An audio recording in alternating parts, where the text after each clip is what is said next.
Thank you so much for coming to tonight's exciting program, braving the raindrops and making it here. You will not be sorry. I am Greta Ernest, the director of the FIT Library. Welcome to a very special FIT Love Your Library event, Donyale Luna Supermodel Panel and Documentary Screening. I'm going to tell you a little bit about the library programming and then get to the real stuff. So the Love Your Library program is an events series which was launched by the library in 2007 to connect FIT students with industry professionals, FIT alum, and authors. Our hope is to bring a larger world of possibilities into our community's academic experience. Our panel discussions, Maker Minds, and other book talks embrace the broad interests of the FIT community. The program continues to flourish, offering events that celebrate creative, diverse, and inclusive content.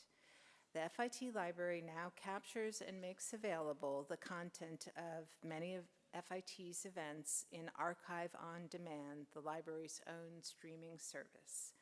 Linked on the library's website, you can find hundreds of uniquely FIT experiences preserved for future generations of students and historians. And now to get to tonight's exciting event. The FIT Library celebrates Black History Month by screening the HBO original documentary Donyale Luna Supermodel, the story of the first Black woman to cover Harper's Bazaar in 1965 and British Vogue in 1966. By 1966, Donyale Luna became an internationally recognized model.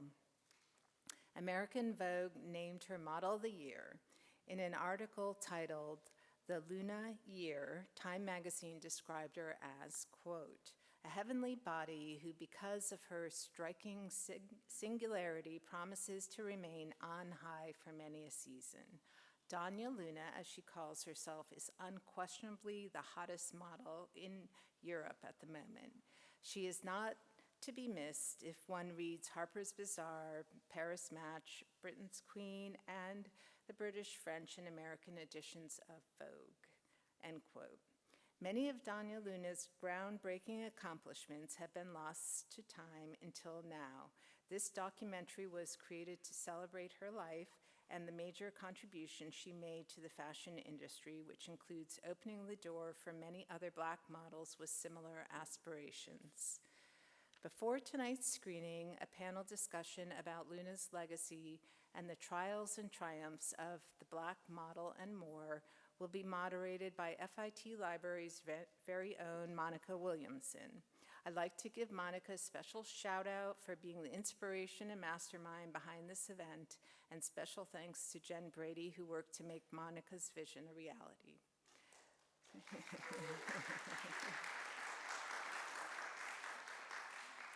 So, tonight's fine panelists are Isoul H. Harris, a producer of Donyale Luna Supermodel and former editor-in-chief of Edition by Modern Luxury; Constance R. White, former editor-in-chief of Essence, pioneering Supermodel Coco Mitchell; and Marielle Bobo, former editor-in-chief and senior vice president of programming for EBONY, who is also an active FIT Alumni Advisory Council member.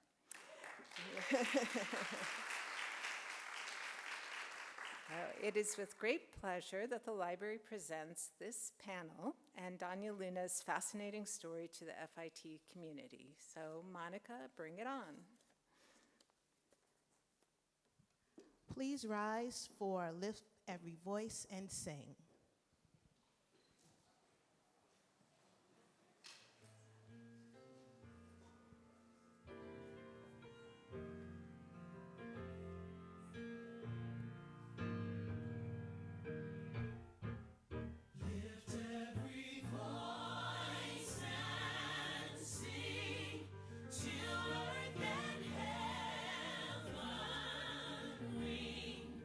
Ring with the heart.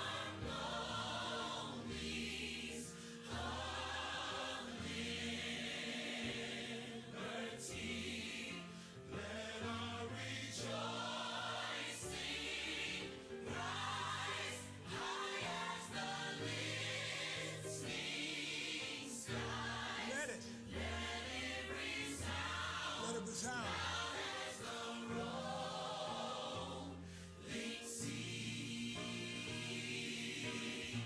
I like this part right here. Come on.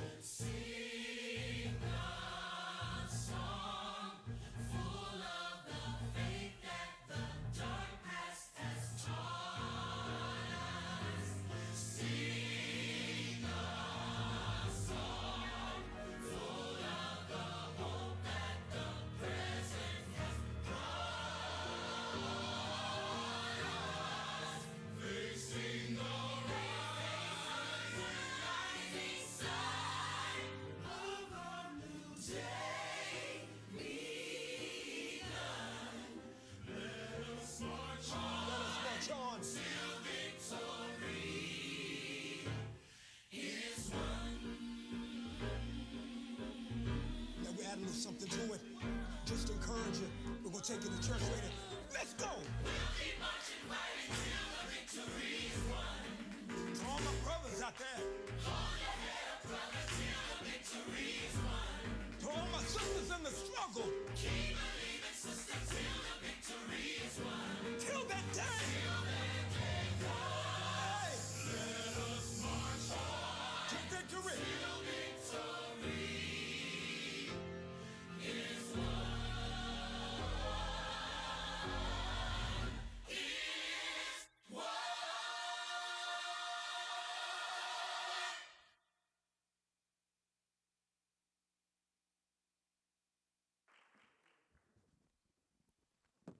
Please be seated.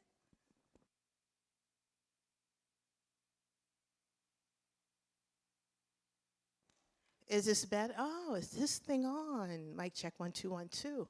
Hello, everyone. Welcome, welcome, welcome. Happy 28th day of Black History Month.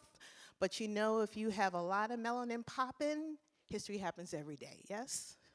All right, come on now. So my name is Monica Williamson. Thank you, Greta. Thank you, Jen. Yes. I'll produce an event with you anytime, Mama. So you heard the Kirk Franklin version of Lift Every Voice and Sing. However, it was penned in 1900 by James Weldon Johnson, and it was based on a hymn turned into a poem. It was composed, the music was composed by his brother, John Rosamond Johnson.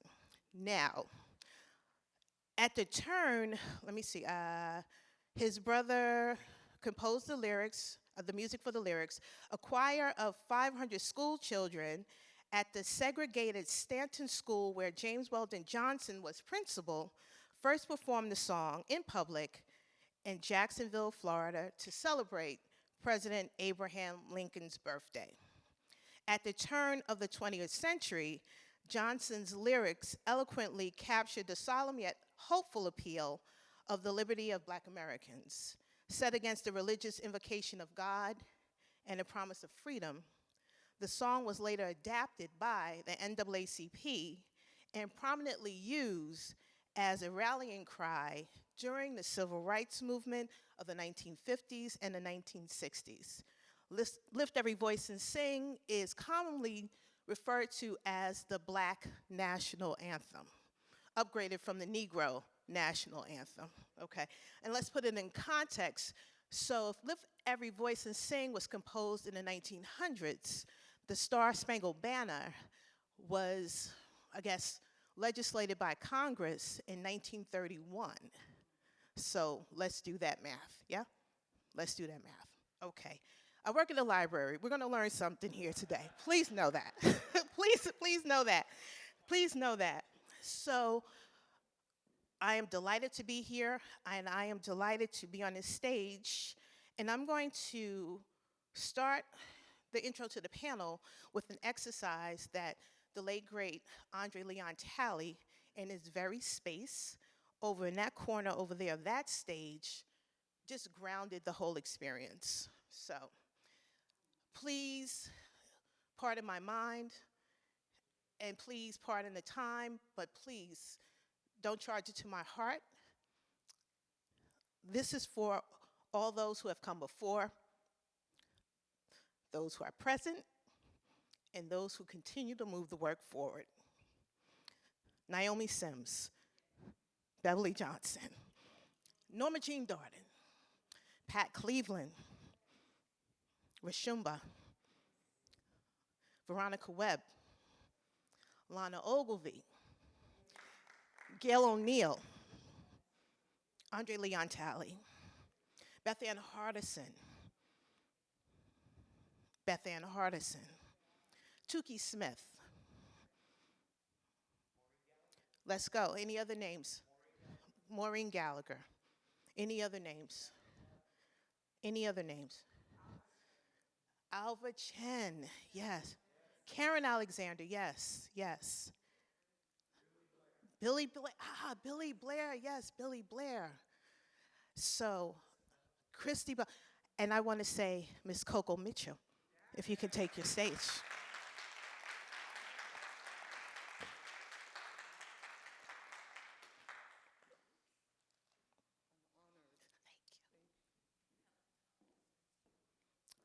I also say Marielle Bobo, please take the stage.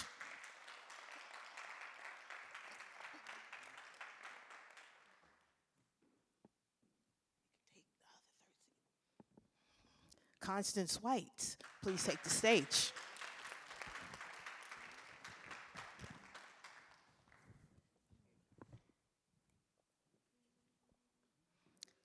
Isoul Harris, please take the stage.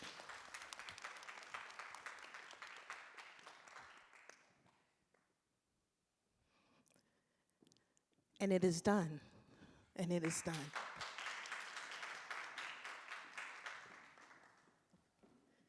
Miss, right? Get your mics. Everyone, let's check our mics. Mic check, mic check. 1, 2, 1, 2. Mic We're check. good. 1, 2. Hello, hello. Miss Mitchell, don't do it. What? Don't do What? it. Don't do it. What? So this is my first time meeting Miss Mitchell, but coming into the Pomerantz Center, it was the saunter from behind. And I said, Miss Mitchell, hello. I knew it. I knew who she was. So welcome, welcome everyone. Isn't that a grounding, Thank you. No, absolutely, absolutely. right? Yeah, absolutely. I'm like, And, so and weak, leave, it's and leave it to beautiful. Andre to have done that. Yeah. got this room all the way together. All the way Thank together. you for bringing in the spirit. Absolutely. Because if I didn't sing out, my mother in heaven would have sent down a lightning bolt. Oh, not today, not in this rain, because it's very feasible, it's very possible. Thank you for the national anthem. No, you're welcome. It had to happen. Had to I call happen. it the national The anthem. national not anthem. The black. It's not the Black national History anthem. Month, Black History. That's it. We're living. And thank you for the context. Welcome. Yes. I work at the library. I had to do some research, right? I had to put it in context here, right? Absolutely. So, welcome everyone. Welcome to FIT. Welcome back to many of you. Miss White, she is no stranger to FIT. She has blessed us on so many occasions. So, thank you for being here again. My So, pleasure. you're welcome. I want to start off with the question of discovering Donyale, right? And I want to start with you, Marielle.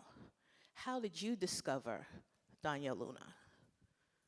I discovered Donyale Luna through my grandmother. My grandmother passed away last year. She was in her 90s, but she was an avid magazine collector, and she also was a lover of fashion and who inspired me to want to pursue a career in fashion. And Donyale was the first, one of the first Black models that I had seen, and modeling in the way that she was, full out, dramatic, theatrical, just walking in all of her fabulosity. And just seeing this beautiful woman doing these amazing poses, that was something that really resonated with me and let me know that working in fashion was something that I could do, that I could pursue because I saw her. So Donyale, really through my grandmother, Nana was a lover of magazines and a lover of fashion, and she showed me photos of Donyale when I was young, and that was what really inspired me. So Nana. So that's awesome because you're coming from the house of Ebony Magazine, let's call a thing, and Ebony Fashion Fair, right? That was the space and the place when the runways of Europe did not exist for us, right? So kudos to you. Eunice Johnson, come on, Eunice Johnson. Trailblazer, icon. Yes. Can we have a Johnson. moment from Ms. Johnson? Yes. Because Yes. people don't know that she, not only was she going to all the shows and sitting front row, but she was buying entire collections, bringing them back to America, and then having the shows in order to sponsor people to go to college, you know, so.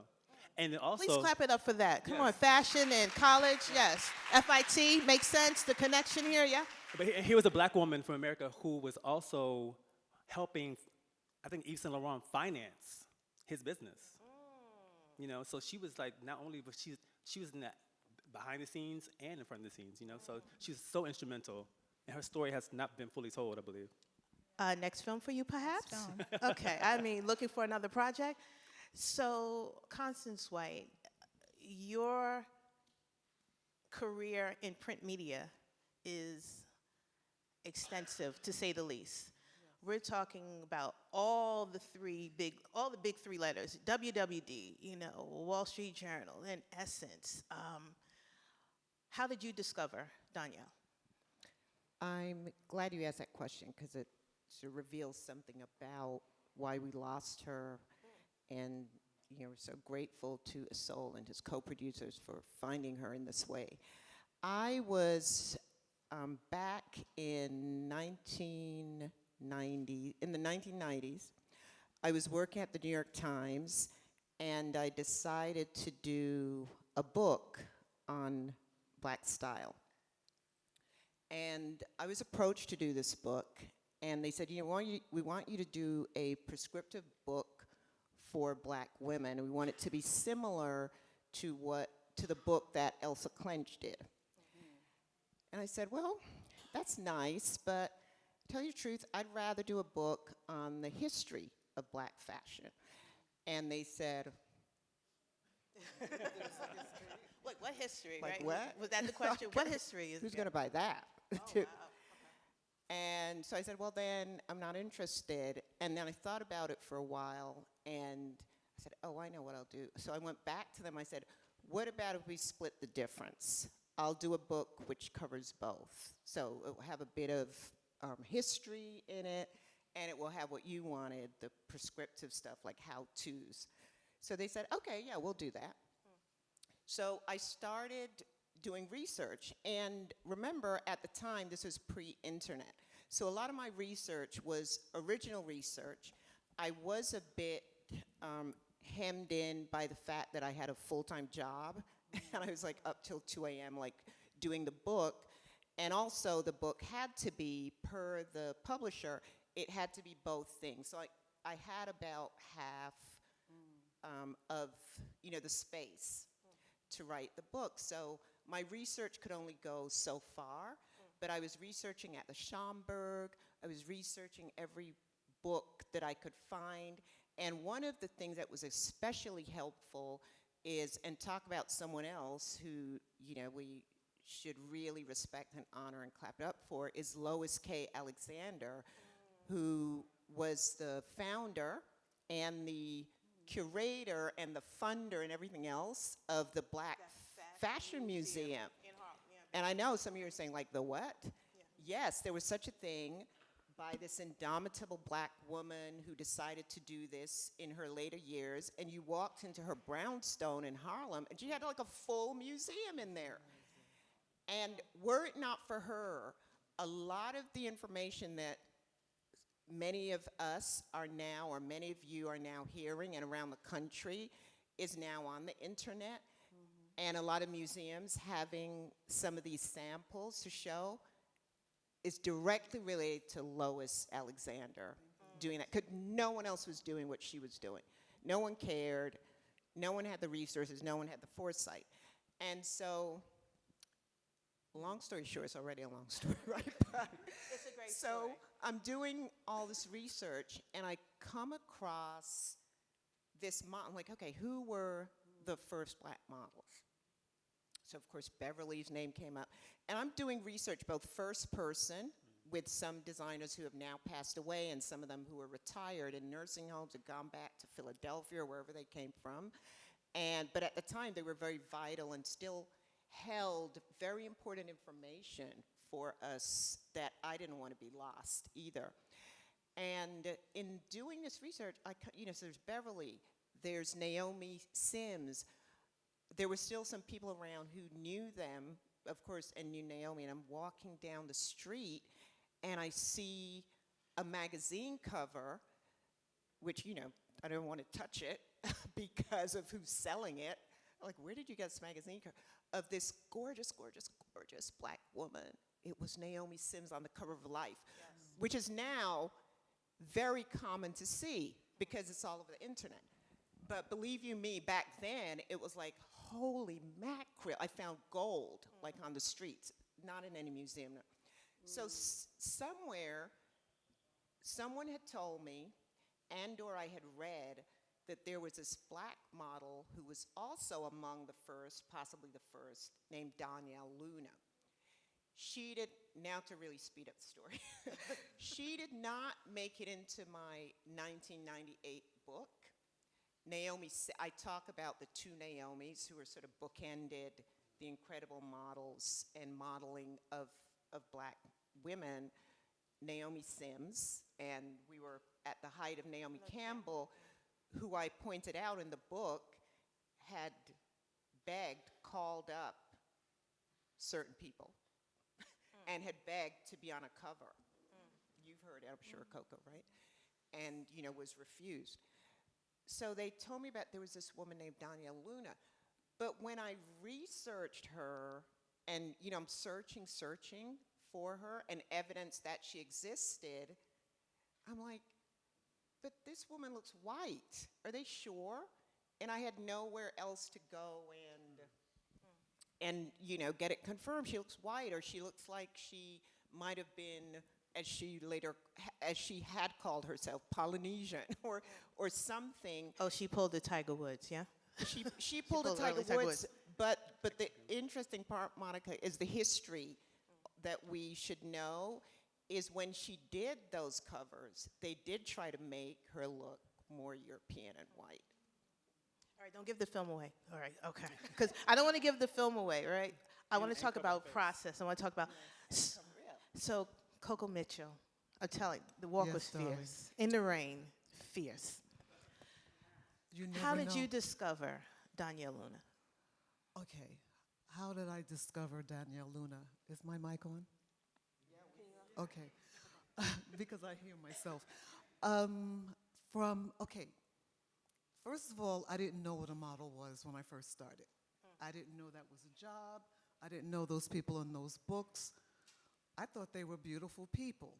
But then, of course, I just get discovered by Miss Eileen Ford on the streets of New York after graduating from college. Because you were in another industry. What industry? I was a teacher. I started teaching, and this woman comes up to me, Eileen Ford, and she says, "Do you have a book?" And I'm like, "I have lots of books."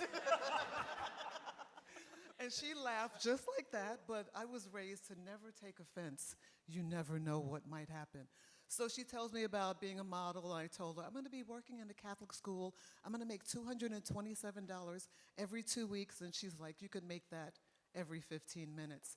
And I'm thinking, I went to school to be a teacher, and this woman is telling me this now? Okay, whatever. Where were you before? Right, and I said, whatever. I went on to teach 1 year, broke, had no money, and I said, where's that card? I called her a year later, we sat down, we talked, blah, blah, blah. Getting to Donyale Luna, I knew nothing about modeling. I didn't know how to pose, I knew nothing. But all I did know was there had to be other people out there because they were in that book, those fashion books. So here I am, I'm working in New York, I go to LA, and I start meeting people, makeup artists, designers, hairstylists. I get to Europe, I meet Patrick Kelly, I meet Douglas Says, he's a designer. I meet Ronaldo Barnetti, he's a professor here. And all these people are telling me about this woman, Donyale Luna, and I'm thinking, how can I see her? But I'm an avid old movie fan. So here I am sitting at home, and I'm watching AMC, I think it was called. Turner Classic, and I still love them. That's the way I learned how to walk and pose. So I see this black woman coming out in this movie, Polly Magoo. Who are you, Polly Magoo? Sliding past. And I'm like, oh my God, I could fake that. I don't know how to do anything. I've never seen people move, but I could kind of like be in that groove. So from that moment on, when I saw that movie, everywhere that I went, I figured, I don't know what I'm doing. Nobody knows that. But all I have to do is just channel people like her. I go to see Yves Saint Laurent. I don't know who he is. Christian Dior, Givenchy. And I just make up stories in my mind. I'm Donyale Luna. I have on a caftan, and I'm gliding across. Because I was also a print model. I was not a runway model. So for me, it was the print. It was the actual click, click, click of the camera. So you had to serve, serve, serve. Yes. Hey. Yes. So you walk in and you're like, serve, serve, serve, serve. Can you Don't do that, it. Don't do it. Coco? Don't do it. Be easy. Be easy on us mortals. No, please, no. please, Richard. Be easy on us. Be easy on us. So that's how I met her, just through different people bringing up her name and saying that I remind them a little bit of her. So that's why I kind of love like wrapping my hair, wrapping my head, wrap me up, put anything on me. I'm available for, I like to be transformed. And you're working to this day, correct? 45 years, every day. Can Not we every clap it up, day. please? In an industry that deals on ageism. Come on now. Still Salute to in you. demand, and I really have to give, still in demand, and I really have to give all the glory to God because I feel that I was chosen to do this. I didn't look for it. I was chosen. I squandered a lot of it living in Europe and, sex, drugs, and rock and You roll. know, that honey. red wine and cheese is a takedown, isn't it? Oh, no, I come mean, on it now. was lovely living over there. I lived there 12 years. Wow. So I came back to America, and all I kept thinking was, what is this place? Who are these people? And why I see a beautiful black girl walking across the street. And I'm like, which agency are you with? And she's like, oh, they don't want us. And I remember my mother saying that to me when I was in junior high school. I said, they. And she said, they don't matter. And I think the reason that I'm still doing this is because I like to instill in other people, black or white, you gotta learn to do what it is that you're supposed to do. You can't blame it on someone else. You just have to buck up, study, and be ready for when the door opens. That's a great transition, being ready for when the door opens. Mr. Harris, you are the reason for the season that we are here this evening. Can I say something really quickly about Absolutely, Coco? absolutely. I met Coco at one of these events like this, and the amazing thing about this woman is, okay, back up a little bit. The last time I spoke to Naomi Campbell, I made the mistake of calling her a supermodel. Flex. You see how last time I spoke to Naomi Campbell, flex. And so Naomi said, no, I am not a supermodel, I am a working model. And I said, okay, I received that, okay. Yes. This one, she's never stopped working. Like, there's been no valleys, no mountains. She's never stopped working her entire career, up until this day, and she has a new Badgley Miska campaign. Like, Come on now, yeah. So it's just amazing, amazing. So back to you. No, back to you, because now it's your time to shine. How did you find your way to this story? Because you're coming from print media. So FIT has a film media major, AMC, advertising, marketing, communications, and so that's a merging of those two worlds. Coming from print media, how did you make your way for a film?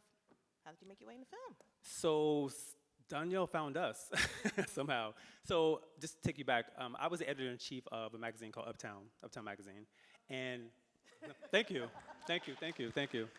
So during my tenure there, our creative director, we were doing a Black History Month, story.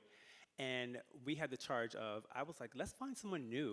Instead of doing all of the usual suspects that we always do, can we please find someone new to cover?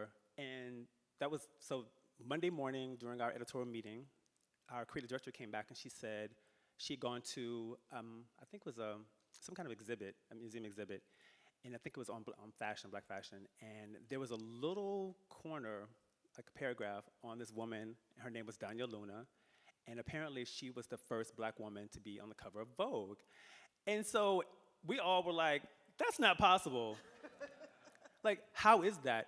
Because to us, Beverly Johnson was always the first black woman to cover Vogue. So how is it that this woman, yes. And so we were like, oh wow, she was on the cover of British Vogue. I was like, how do we not know this?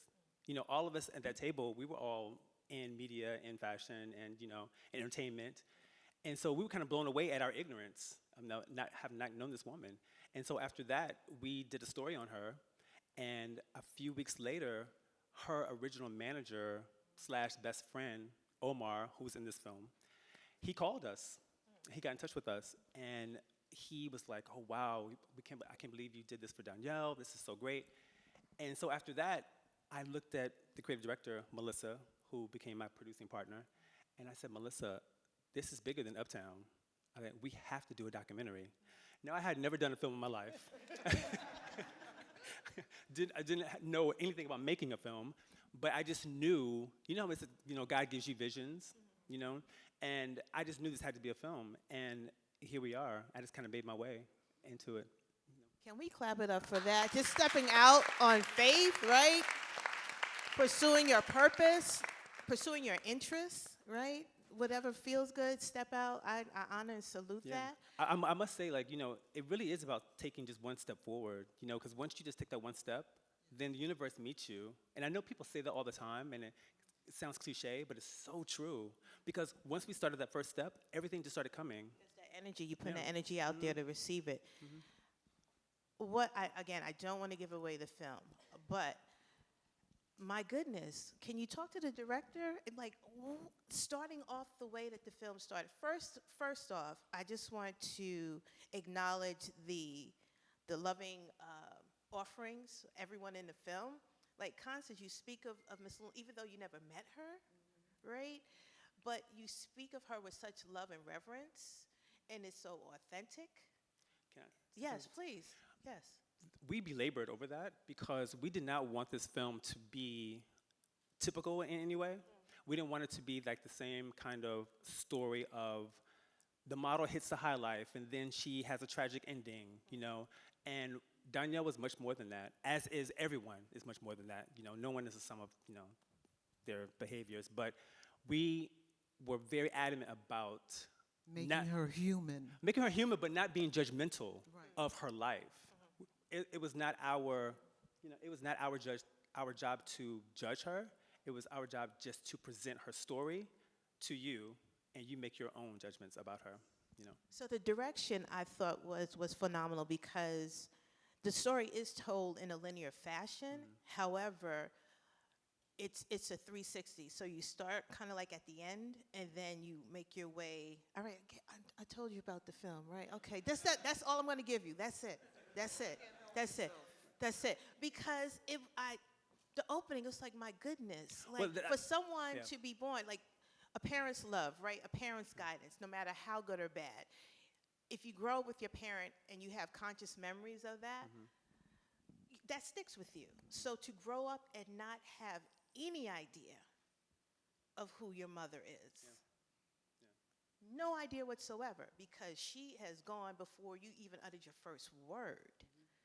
That's heavy. And, salute to Dream for even showing up fully as a human being and wanting to have a family, because what guiding post, except for that grandmother. Okay, that's another clue, that grandmother.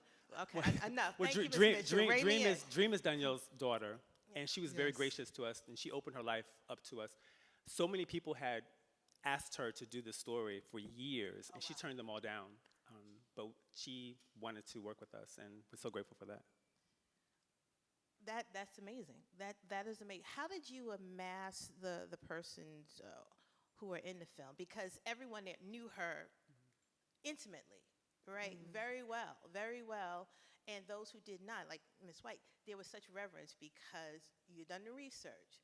So how did you decide to figure out who to add into the film? Basically, what you just said, I knew that we wanted Constance White to be in this because another person who has mentored me and helped me his name is Walter Green. He's in the audience, and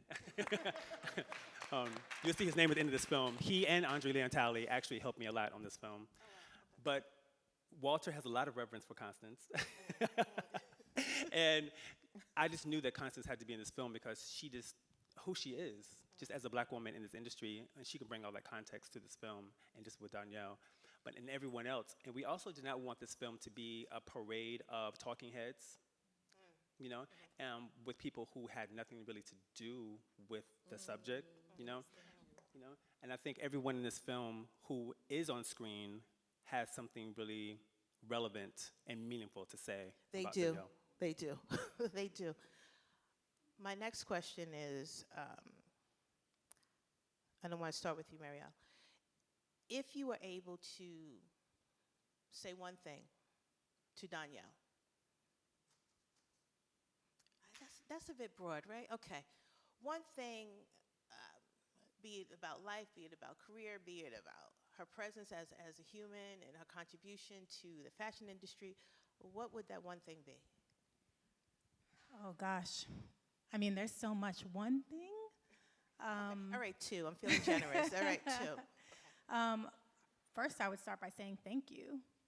Because what she did inspired every facet of the industry. Not just the strides she made when it came to the opportunities for black models that weren't seen, and all of what she had to go through, which I think Isoul in the documentary, you do a really beautiful job at, again, the humanity and really sharing without sharing too much, sharing how, what she had to go through, the weight that she carried that, black models today even still face, but what she carried back then, coupled with family trauma and all of that as well. So just thank you for being bold enough and brave enough to chart her own course. I think it's something that even today, for so many of us, is hard and scary, and for her at that time especially, to be bold enough to, go to New York, then go to Europe, and as a teen, as right? a teen, she wasn't 20 years old. as a She young wasn't fully girl. formed. Yeah. And be bold enough and unafraid to do that.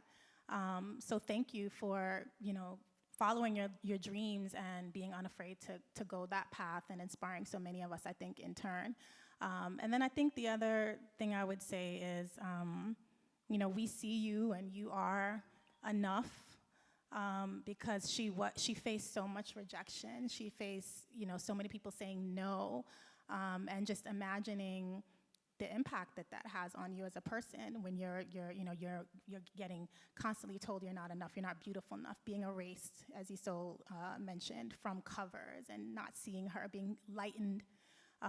So just letting her know, we thank you, and you are more than enough. You are beautiful and stunning and just so otherworldly. She just was so beyond her time. I can't say enough, but she was such a trailblazer, such a visionary, so ahead of her time. And so, yeah, I would say a lot more. Same question, Constance. Well, that's a deep question. And especially after Marielle's brilliant answer. I guess I would say to her that two things: you matter, and your legacy is being laid down. You matter now as you're living, and you will be mattering in the future, number one. And two, I would say to her that this too shall pass. The highs are going to pass, so enjoy them while you can, because clearly she had some incredible highs and reasons for celebration in her life. And then the lows are going to pass too, so if you can just hang in there, you will be okay. I think those are two things I'd say. Same question. What I would say to Donyale is what I try to say to my family members and all of the young models that I love these days is that,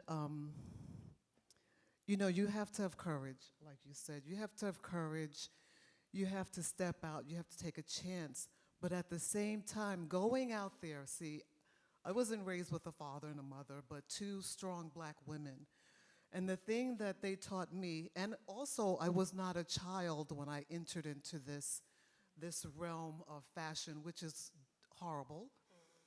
I say to a lot of people that when you do decide, and what I would say to her, is that find people that you can trust, find people that are going to be on your side and that are going to take care of you. Because when I was in Milan, I literally gave away so much money to the young girls. Take a taxi, it's time for you to go home. It's 3 o'clock in the morning, don't you think?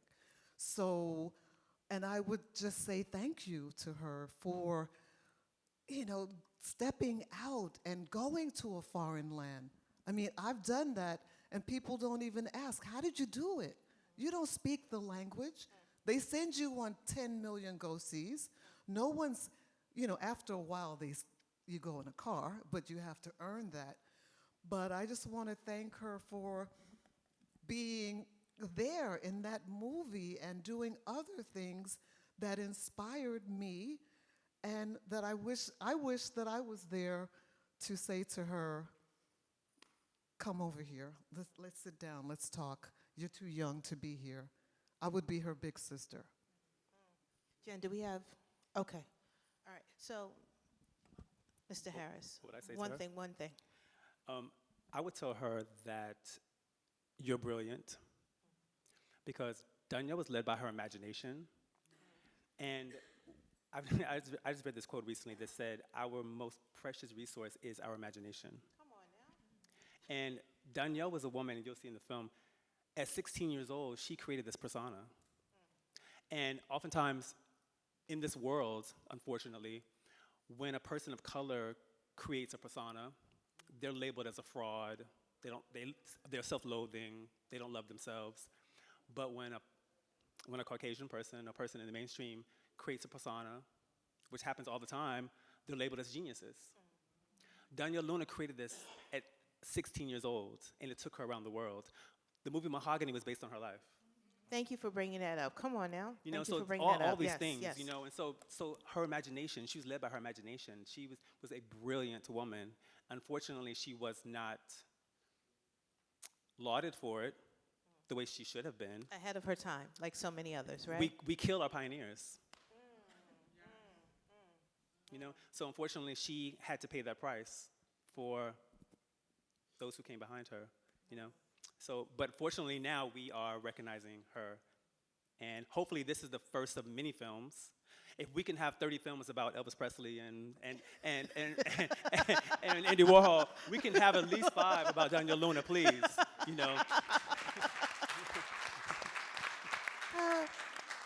All right. Before we get into the film, if there are any questions from the audience, please, there are microphones on either side. If not, I can continue on. Questions, anyone? Fantastic. So my next question for the panel is, all right, how many more minutes are we good, Jen, time? Okay, all right. The themes that resonated for me in the film, abandonment, reinvention as self-preservation. Come on now.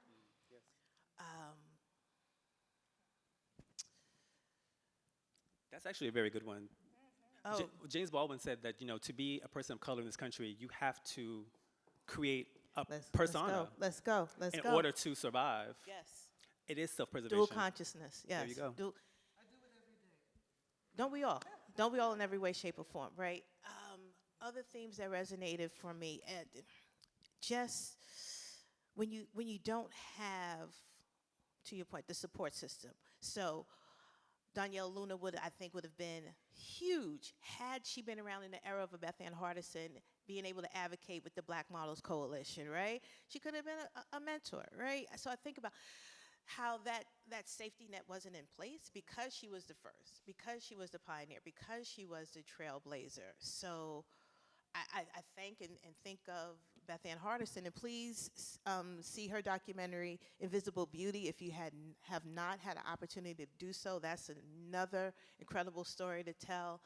What themes resonated for you that I haven't mentioned? One of the things that resonated a lot for me is what you're both saying when Isoul talked about that. Is I was thinking about the lack of support, and it does still happen even today.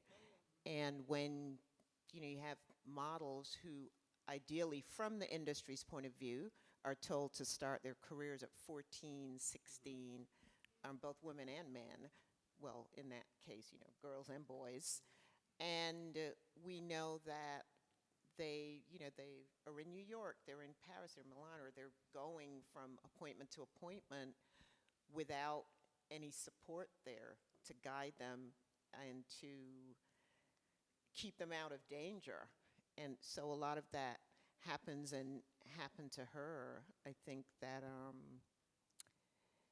it's sort of hard to believe that she had to go through that at such a young age on her own. But also, she was kind of a victim of her own success because Donyale had a career in the inverse. She started at the top and then came down. Her very first job was at Glamour with Woody Allen, and then her next job was on the cover of Harper's Bazaar. So she started at the top, and then she started at the top outside of this country. So when you speak about Beth Ann Hardison and the Black Girls Coalition, Donyale started outside of all of that. During the time of the Civil Rights Movement, Donyale was being glamorous in Europe. So she was kind of outside of everything that was going on here. And so they didn't even know about her. And also living in Europe, because I lived there, it's free. I could see her, what resonated was there was too much freedom for such a person who didn't have background or support, family, that kind of, you don't, even if your family is not there and you're raised a certain way, then you navigate through your life in a certain way. She didn't have that from the beginning. So to be in Europe, and this is what resonated with me and it made me cry, that she's by herself and then she's around people who are not really her friends, who are not really there for her, who are allowing her to do things in excess, and it's not funny, and I've been there, I've seen it, and I just thank God. I have friends who have died because of the drugs, because of the partying, but because of that switch that was given to me, okay, it's time to go home. It's time to stop. That grounding that you had. The grounding. Right. She didn't have that, and that's what broke my heart, about her.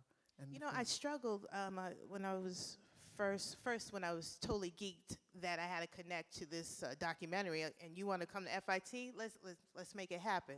It's not a thing. But I struggled with, should I include it as part of Black History Month programming? Because one, did she fully identify, and did her community embrace her? Not so much. That was a 50-50. So I'm glad it happened. Yeah. And we definitely early for Women's History Month, but thank you for convincing me otherwise. Thank you. Can I say something about that? Absolutely. So when we were putting this film together, when I was putting the pitch for the studio, I had to decide if I even liked this woman. Wow. To be honest. Wow. Because when I was doing my research, I found all of these interviews when she was saying that she was not Black, she was Mexican, she was this, she was that. And then I pushed forward, and as we were making it, I started to discover her more and more, and then I learned things about myself while discovering her, and I realized that she was a woman who was basically discovering herself. And we have to give people grace, because aren't we all on the search for discovery, And this is during a time when Black people were not even considered to be fully human. And we still aren't in many respects. Right, and here she was, determined to fulfill her dream, determined. A Black girl from Detroit, Michigan, who said, I'm not pegging in, I'm Donyale Luna, live it, learn it, do it, and she did it, and that's amazing, and it's amazing. So I had to say, it's not about her denying her race. It was about her discovering herself. And on that note, ladies and gentlemen, thank you so much. Please clap it up for the panelists. And the reason why we are gathered here this evening is to say thank you, to learn, to explore, to embrace the entity born as Peggy Ann Freeman, but professionally known as Donyale Luna. Can we start the film, please? Thank you. Thank you, everyone, for coming.